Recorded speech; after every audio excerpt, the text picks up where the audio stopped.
નમસ્કાર વિદ્યાર્થી મિત્રો, યુટ્યુબ ચેનલમાં આપ સૌનું હાર્દિક સ્વાગત છે. ધોરણ 9 સામાજિક વિજ્ઞાન, ચેપ્ટર નંબર 4, ભારતની રાષ્ટ્રીય ચળવળ. આગળના વિડીયોમાં આપણે વિદેશમાં ક્રાંતિકારી ચળવળ વિશે માહિતી મેળવી. હવે આગળ વધીએ તો રોલેટ એક્ટ વિશે માહિતી મેળવવાની છે. એ પહેલાં બે નાનકડી ચર્ચા લઈ લઈએ. મોર્લે મિન્ટો સુધારા 1909માં થયા. અંગ્રેજ અફસર હતા બે મોર્લે અને મિન્ટો. અંગ્રેજોએ ભાગલા પાડો અને રાજ કરોની નીતિ અપનાવી હિન્દુ અને મુસ્લિમ વચ્ચે વેરઝેર ઉત્પન્ન કરવાનો પ્રયત્ન કરવા 1906માં મુસ્લિમ લીગની સ્થાપના કરી અને યોજના ઘડવામાં આવી.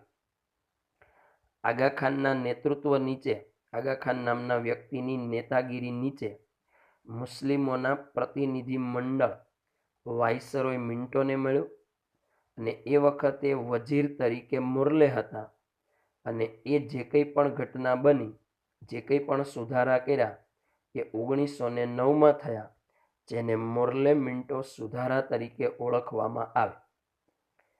બીજી વાત નાનકડી કરવાની છે, ગાંધીજીનું ભારતમાં આગમન. ઈસવીસન 1893માં ગાંધીજી દક્ષિણ આફ્રિકામાં ગયા.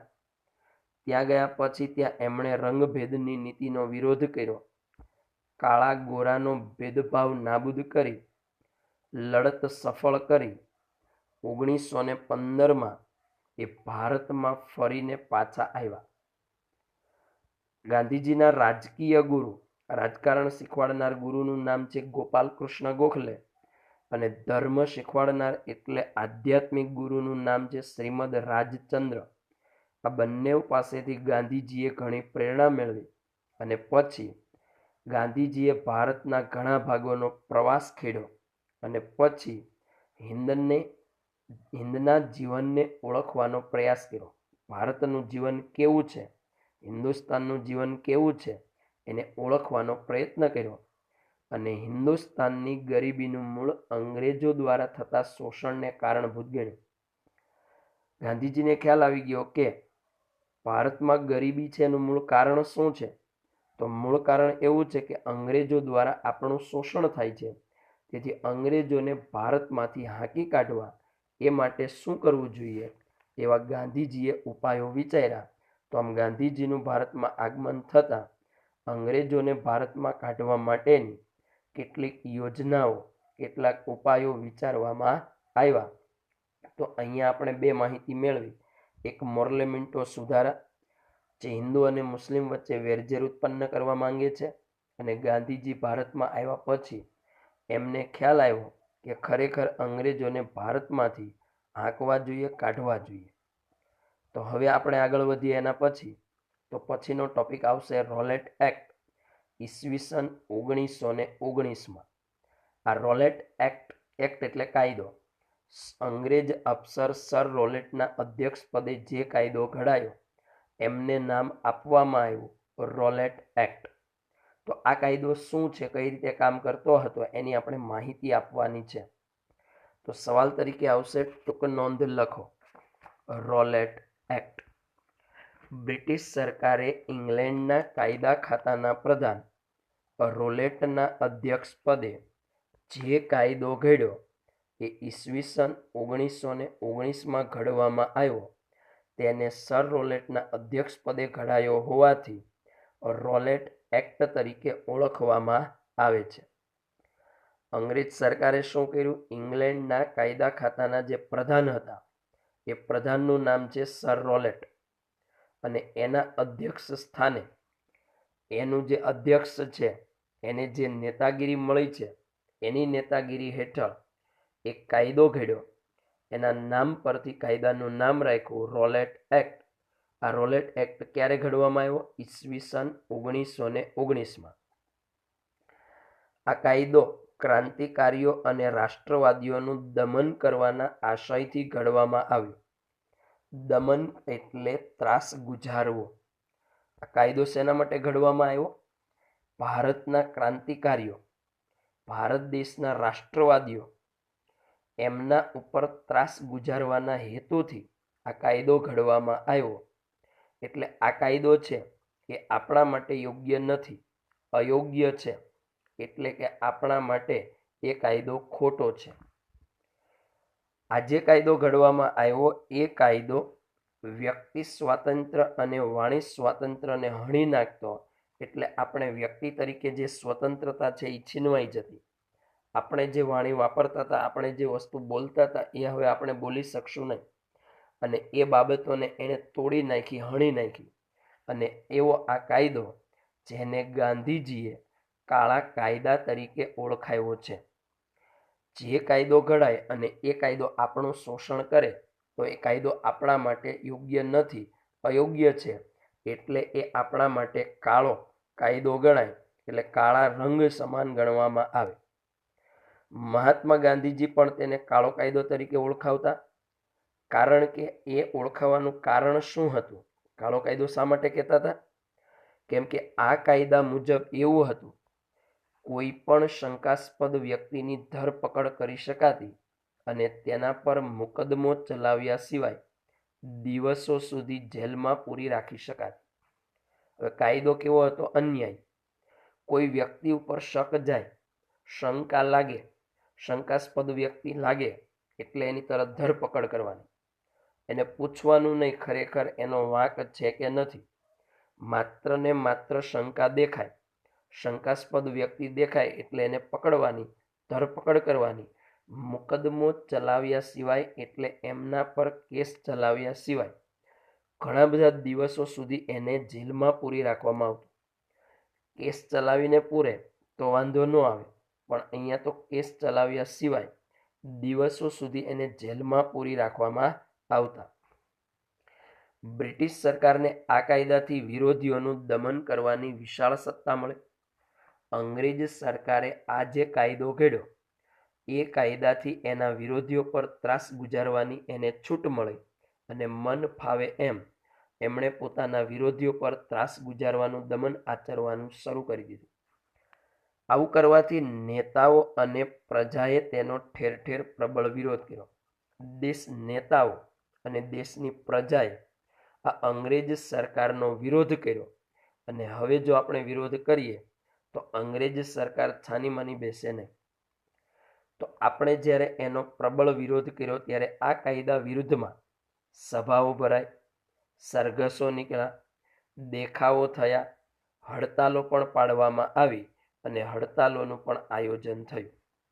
તો આ કાયદો કેટલો અન્યાયી છે આપણે જાણીએ છીએ, છતાં પણ એ લોકોને, અંગ્રેજોને પોતાનો ત્રાસ ગુજારવાની ખુલ્લી એક વિશાળ સત્તા મળી ગઈ. એટલે આ કાયદા વિરુદ્ધમાં સભાઓ, સરઘસો, દેખાવ અને હડતાલનું પણ આયોજન કરવામાં આવ્યું અને બને ત્યાં સુધી કાયદો હટાવી લેવામાં આવે એવી જ માંગ કરવામાં આવી.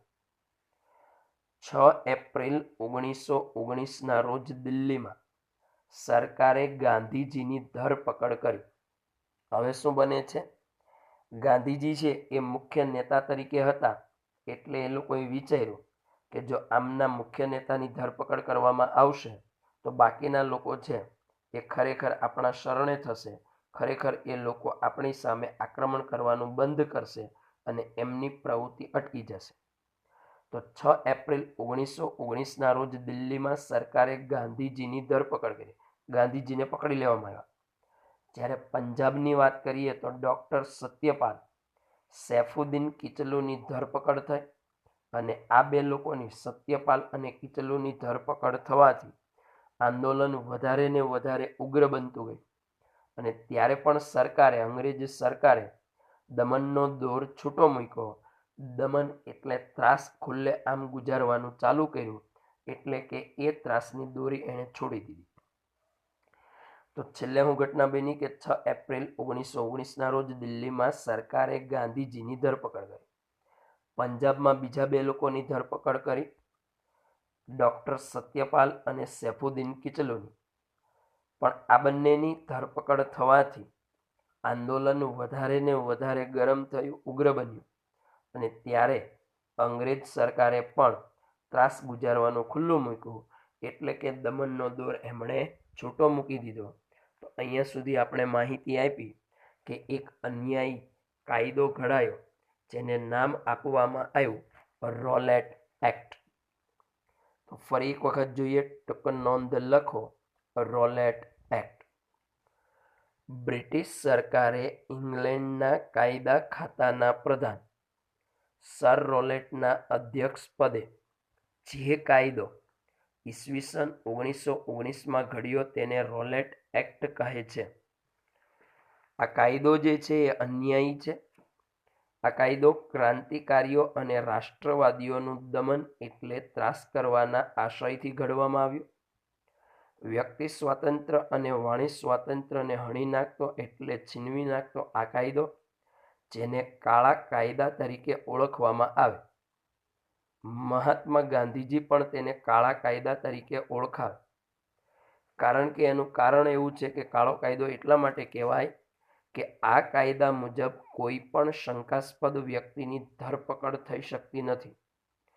તેમના પર મુકદ્દમો ચલાવ્યા સિવાય દિવસો સુધી જેલમાં પૂરી રાખી શકાતી નથી.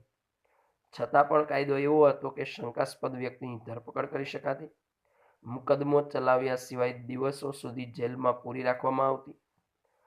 બ્રિટિશ સરકારને આ કાયદો ઘડવાથી વિરોધીઓનું ત્રાસ ગુજારવાની, દમન કરવાની એક ખુલ્લેઆમ વિશાળ સત્તા મળી ગઈ.